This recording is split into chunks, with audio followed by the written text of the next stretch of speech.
Hey party people, Oath 12 here and welcome to hopefully the first of many Suburban Gooner podcasts. I've got a couple of lads with me here now. We enjoy listening to podcasts ourselves, and the two people with me today have even starred on a couple, so we thought we'd give it a go ourselves.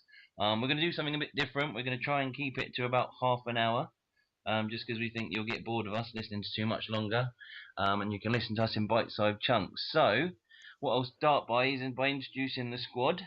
Firstly, I would like to say hello to our resident daily blogger, our Bentner lookalike and founder of Suburban Gooners. Hello, Chris. Buongiorno, Stephen. How are you doing? I'm good, thank you, Chris. Can you talk to us about how long you've been a Gooner and how Suburban Gooners got started?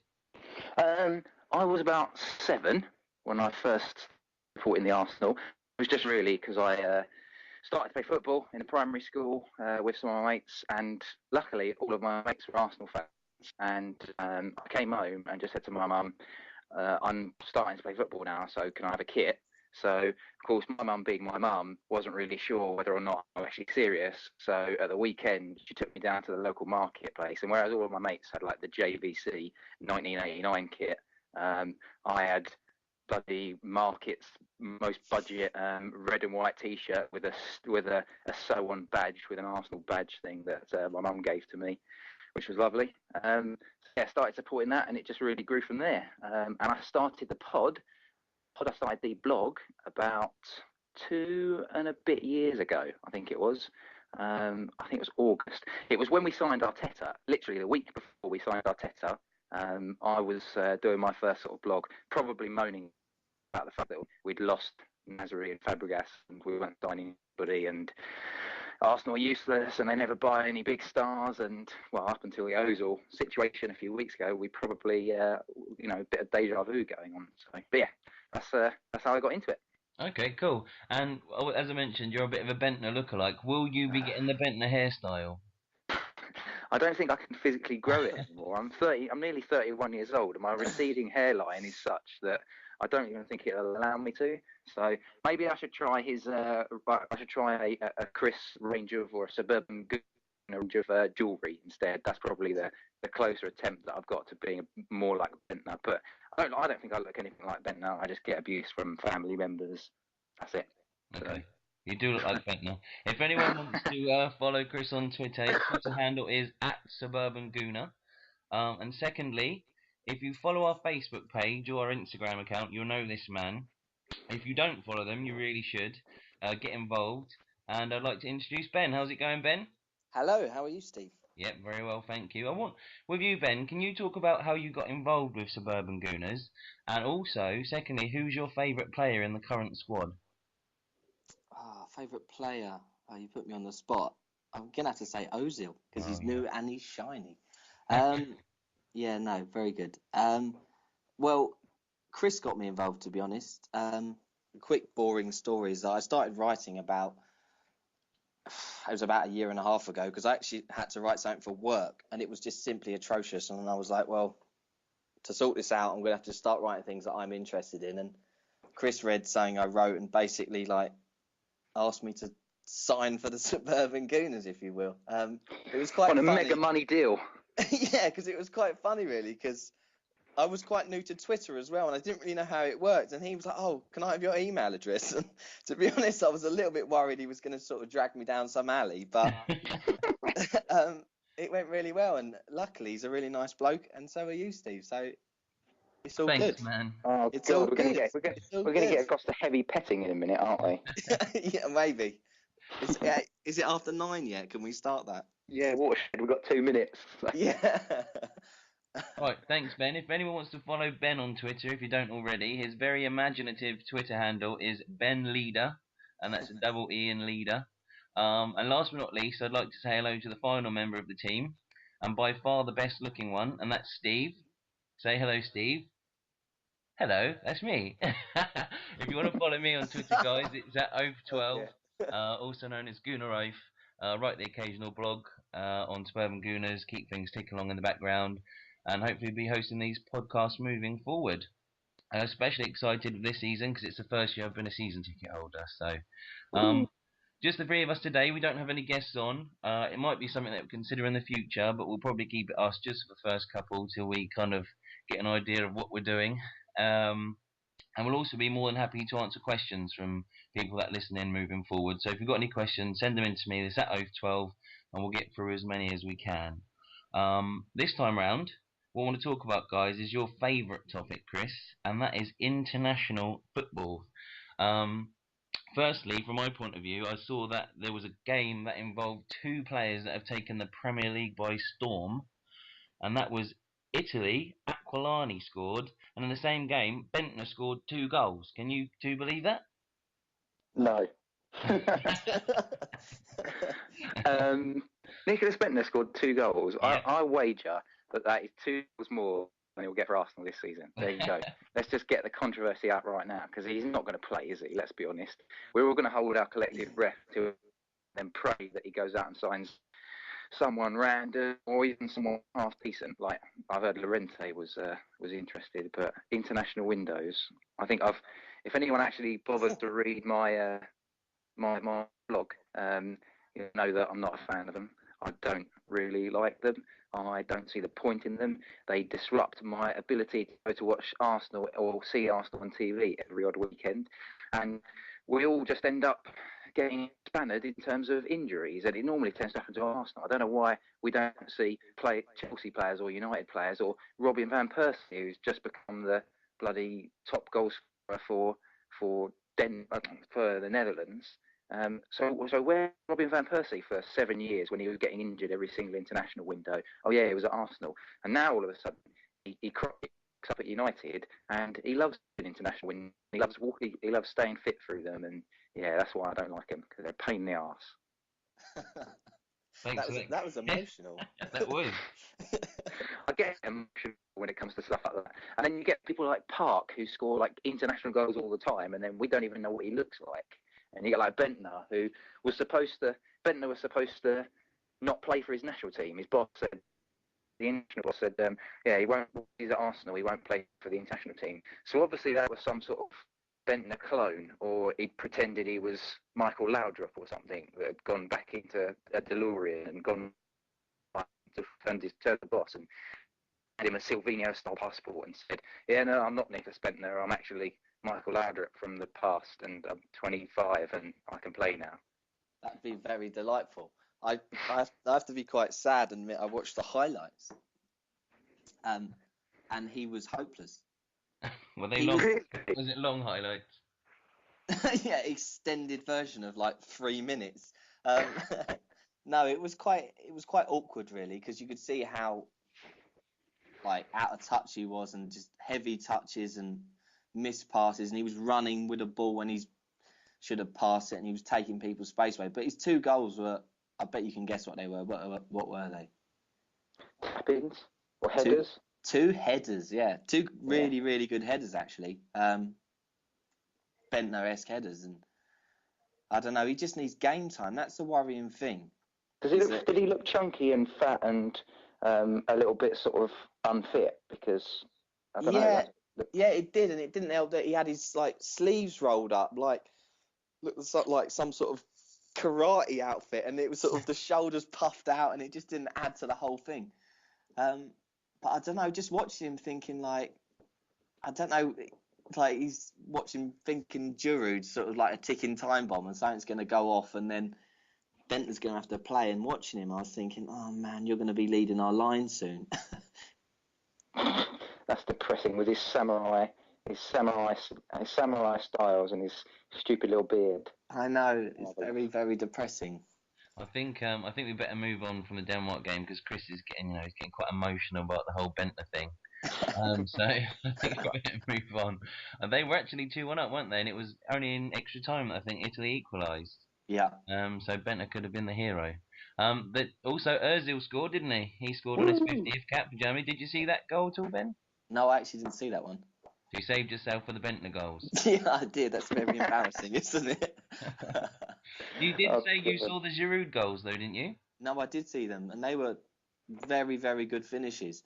The first one was sort of like, tried to explain it. It's sort of Ribery runs to the byline, cuts the ball back, and Bentner with sort of left foot chip sort of lobs the keeper as he's sort of falling back, and it's sublime. He's sort of really come on leaps and bounds with sort of finishes like that. At first, it took me, to be honest, I watched it like twice to see if it was a bit of a fluke, but he's meant that, and it's fantastic to see him having the confidence to do that sort of thing.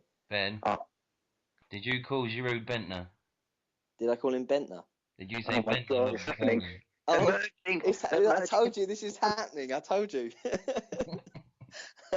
Good Lord! I watched the Giroud first goal on. I saw it as a YouTube clip, and it's amazing, isn't it? The transformation compared to last season. I remember going to the first game against Sunderland, and he could have scored in the last few minutes, but he just whizzed the ball wide of the post.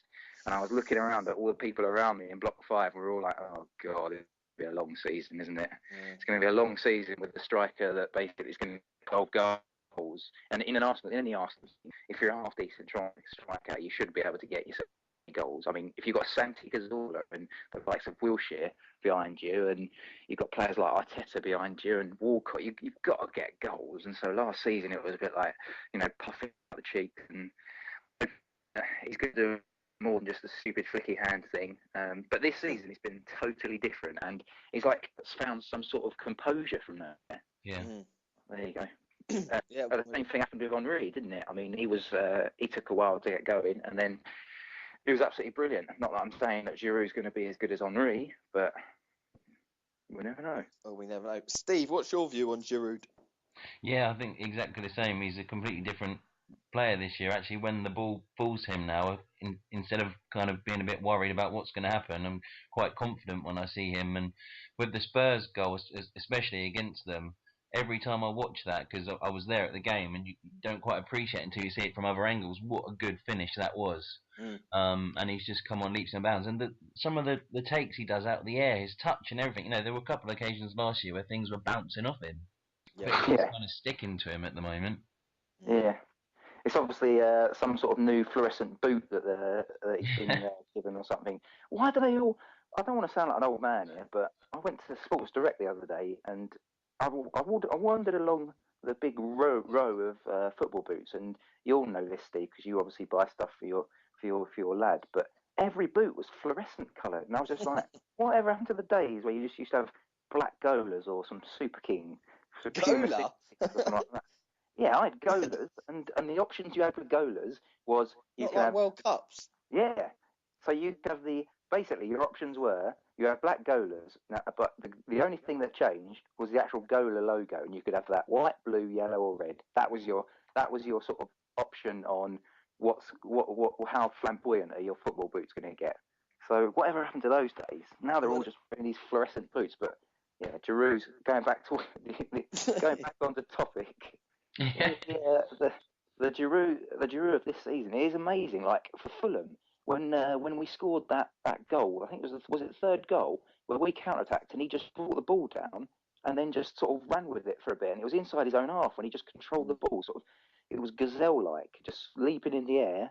He takes a touch and then brings other players into play. And yeah, I can't see Bentner doing that. I can't really see many strikers doing that in the system that we play at the moment. I can't see many strikers. No, I agree. And what I will say actually before we continue is if anyone is getting kind of intermittent sound from Chris, he's got his iPhone strapped to one here and his router strapped to the other. So it's been okay so far, but I think there's been some blips. And Chris, yeah, you did sound like an old man, but I will say my boy has black boots. I don't know how long I'm going to be able to keep it that way because he does ask for all the crazy boots. So I'm like, no, you have to wear black football boots. You mentioned also there about kind of having Wilshere behind the striker. Watching the England game, he came on for the last kind of 10 minutes. Do you think that was tactical? Do you think it's because of his fitness, his form, or do you think it was Roy Hodgson kind of taking him out the limelight a bit? Was that for me or for Ben? Go for it, Ben. Well, he's not having the best of times at the moment, isn't he? Fitness-wise, and I'm not even going to say he's picked that team on form because I would have put Ross Barkley in there. So I don't know. I just think he's there's better players at the moment, and I think that's why he came on, because he needs time. He does need game time, but as you said, Steve, he just needs it out of the limelight. He just needs the pressure taken off of him. Mm. Yeah, I don't know. I think he's not 40. I mean, he sort of Hodgson's picked he's picked half the team on form and the other half of the team because they've got a certain number of caps. I mean, like Carl Walker, meh at best.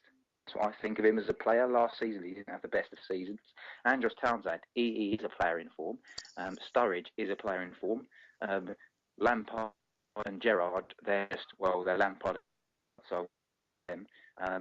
And then you've got players like Joe Hart, who they're just picked because they're sort of seasoned pros, I guess. But Wilshere just hasn't been playing for Arsenal, so he can't really, I think, he can command a place for England, or even if England are pretty toilet at the best of times.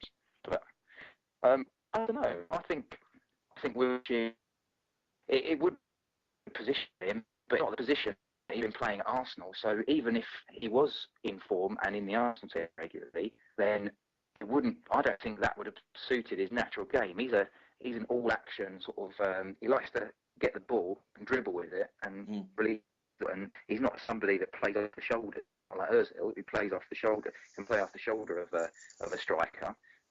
He likes to sit a bit deeper and run with it and have more sort of interaction and movement more from more deeper positions, I would have said. Yeah, I agree, and I think in one of the press conferences, Hodgson actually, to be fair to him, had a good point.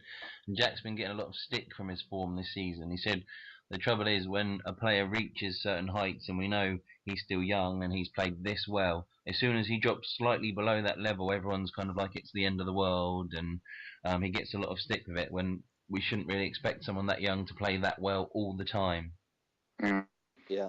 Well, the media are always going to be savages, aren't they? And they're always going to look for some sort of scapegoat, and Jack's just the man at the moment. I mean, who really gives a rat's arse smoking or not? Seriously, I mean, we had a bit of debate about this, didn't we, Steve? When I was just talking about, I see parents as role models, as teachers as role models, because they have an influence on people in their on kids in their everyday lives. You can't tell me that kids are reading papers all the time. Are they really? They're reading papers and front pages and seeing Jack Wilshere smoking. And I've seen some pictures online or something, but they watch Jack Wilshere. You know, they see him in a magazine of Shoot, and then occasionally at the weekend when Arsenal are playing on TV, they see their parents, they see teachers all the time. And you're telling me that parents who smoke should be not smoking then? Should they give the same sort of attention?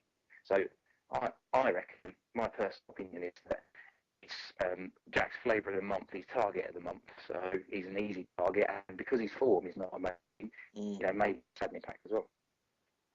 Yeah, I can see what you're saying. I mean, I think that there is something in the role model thing, but I think for me, Jack's clearly not as fit as he should be. He's not on form. Some of that may be due to fitness. So if he's doing anything at all that can hinder that, then that's not going to sit right with me. So I think it was stupid, but he's held his hand up, said, I don't generally smoke. It was a mistake. So I think you're right. We should just forget about it and move on, rather than it being kind of front page news. On the England game, actually going to the under-21s. I don't know if you saw, but Cole Jenkinson actually played 90 minutes at left back for the under-21s. Did he? Oh, was it left back? I didn't realise. The corporal can play anywhere, though, can't he? I mean, the corporal. It's like a bullet. It's like a bullet for anyone. So left back in goal. He just wants to play, doesn't he? He'd run through trees. Yeah. He'd run through trees head first. I heard a rumour that he's Gunnosaurus. That wouldn't surprise me.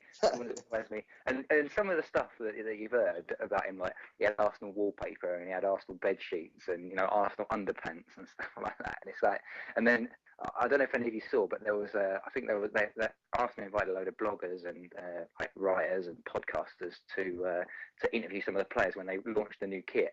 And someone actually, I think it was Gooner Dave actually, or one of the guys from Gunnerstown, actually asked whether or not he has all of that bed linen and stuff like that, or had it, and he was just like, nah, I've never had that.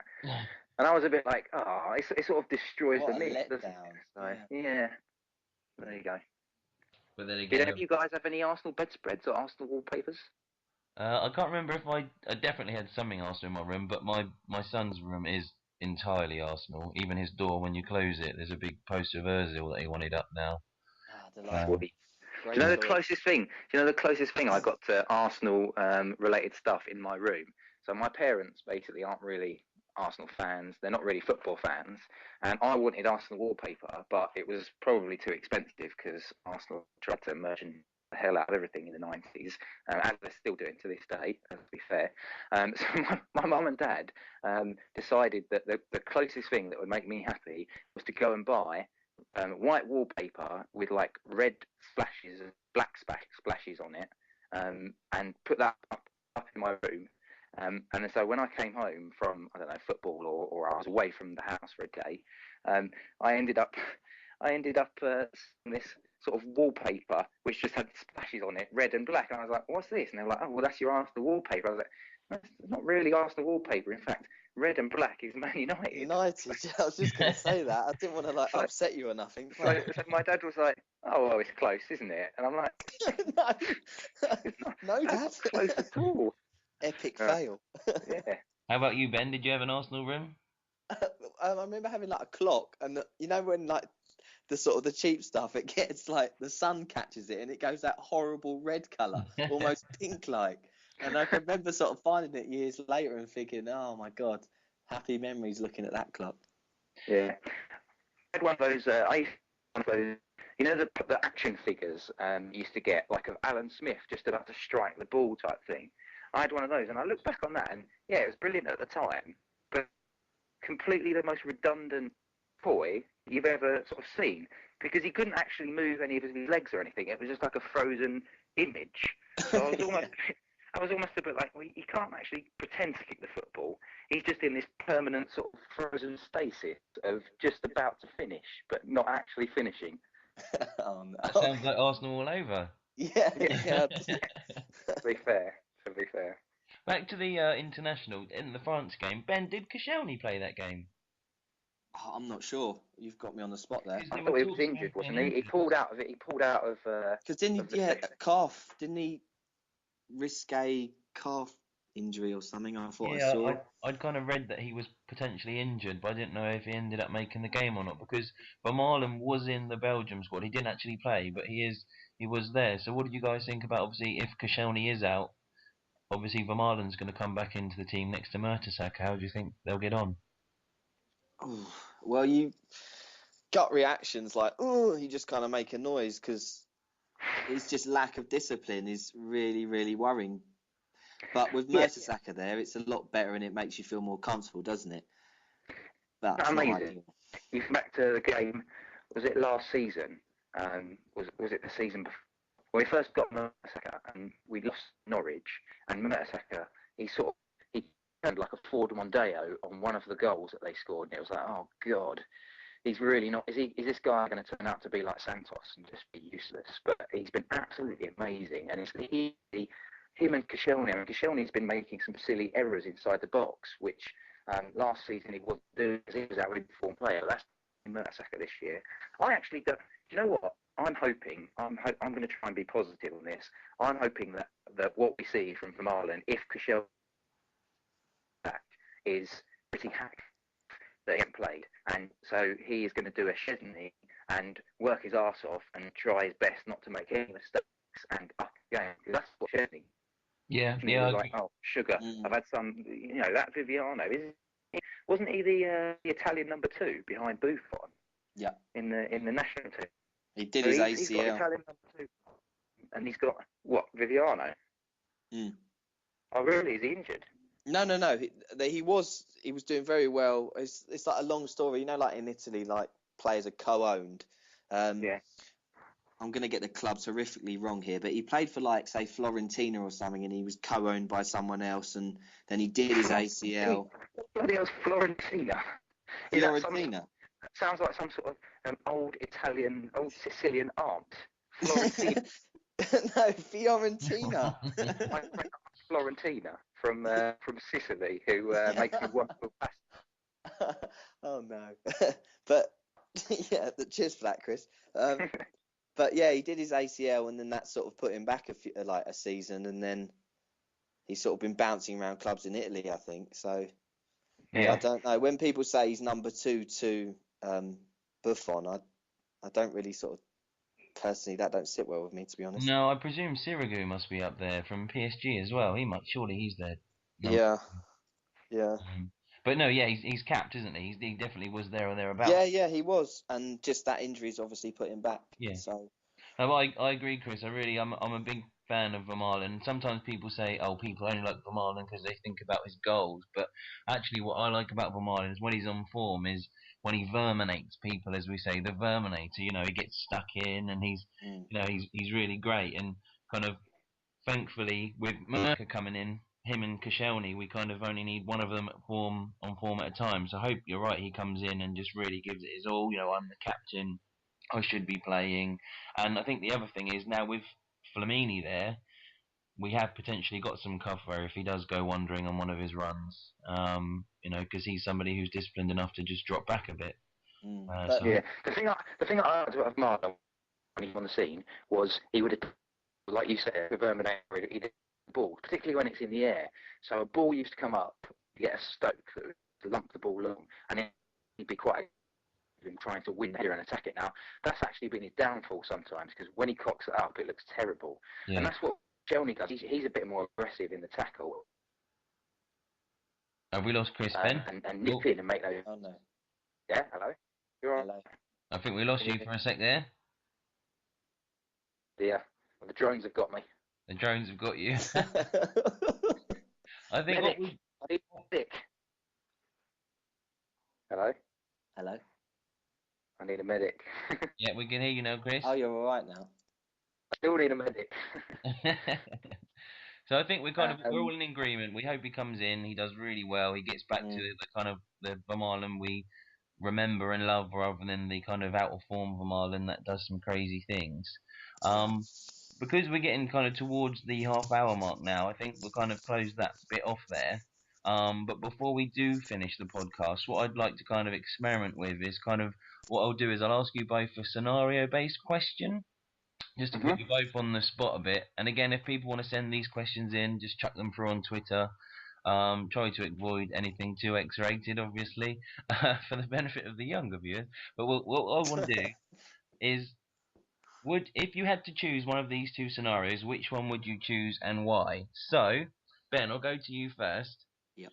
Would you rather snog with tongues, sloth from the Goonies, on the centre circle of the Emirates with everyone watching, or kiss the Spuds badge quickly with nobody ever knowing? Sloth.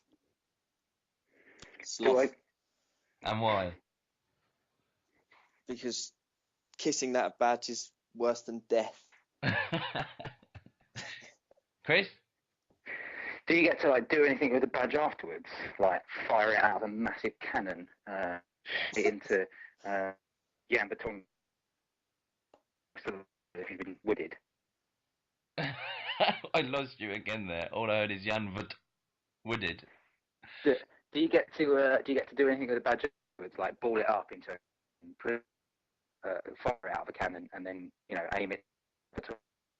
You could do, but you could do that with the badge whenever you wanted. You wouldn't have to kiss it. So you could go and get a Spuds badge now and do that if you wanted to. So if you had to choose out of those two scenarios, which one and why? You've got to choose Sloth, haven't you? Because he's quite a caring chap as well, and he probably look after you. Yeah, okay. I like those answers. And if anyone hasn't seen the Goonies, your life isn't complete. Go and watch the Goonies. I would definitely choose Snogging Slop as well. After all, the Spurs badge is cock and bull, so you wouldn't want to kiss the cock and bull. You also get to stand on the Emirates. I said it was the Emirates centre circle, and I don't think I could ever live with myself, even if nobody knew. So thanks everyone for having listened in. Thank you guys for your input. And is there any final words from you, Ben? No, thank you, Steve. It's brilliant. Anything from you, Chris? Yeah, just to wrap up by saying let's hope that we can get 3 points against Norwich this weekend, and hopefully see Cazorla and Ozil together. That'd be nice. Yeah, hopefully Cazorla was maybe half ready, but we didn't play him in the last games that he didn't go with Spain. That's what I'm hoping anyway. Thank you very much for having me. Not Cheers, like guys. you're not going to have me every single week because this is a podcast that we're running together every week. Yeah, that's a little bit awkward. Okay. Thanks, everyone, and hopefully we'll be with you before too long. And it's Suburban Gooners out.